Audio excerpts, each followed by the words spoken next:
Let us go over to the Etihad where it ended to a peace between Manchester City and Nottingham Forest. And that was big time 2 points dropped by Manchester City. And I've been saying this. As much as it is really tight at the top between Arsenal and Manchester City, or even tighter, right, in that top four, because you have maybe Chelsea, Aston Villa, Liverpool, and Manchester United trying to stay in that top four or trying to get in that top four. Even at the relegation zone, it is also a big time tussle. And when you're playing against teams in that relegation zone, it is always going to be difficult. So, what we saw from Nottingham Forest to come back and get a point at the Etihad against the Manchester City team that is looking forward to closing the gap, that was big time performance. All right, so we have to give it to them. And I've been saying this as well. When you look at the way Burnley will play sometimes, and of course Forest, okay, West Ham, even Wolves, you'll be surprised to see that they're in a relegation zone.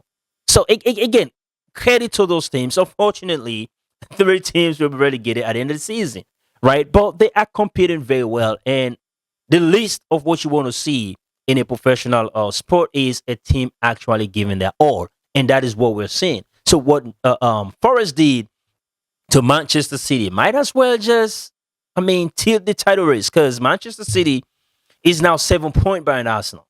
That is huge. Yes, they do have a game in hand, but a game in hand is not a point. It's not 3 points. Okay, they'll have to battle to try to really get it.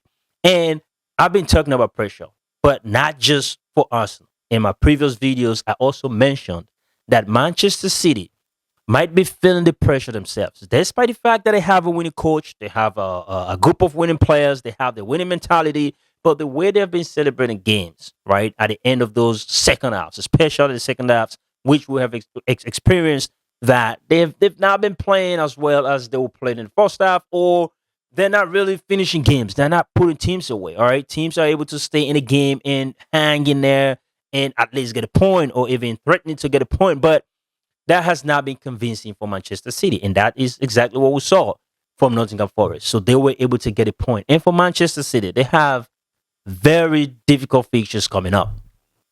So I think Arsenal are better positioned now. They should be feeling less pressured, because of the cushion that they have built. I think it is good for Arsenal. So for Manchester City, I can't confidently say, they're sitting there and thinking, hey, you know what, this is Arsenal as usual. We're gonna get them, and no, I don't think they are thinking that way. I don't think that is the mentality. They are a little bit concerned, all right, or a bit more concerned. So that is the least to say. But I would say congratulations to Forest. That was, a good performance. And for Manchester City, those were 2 important points dropped. Let us go to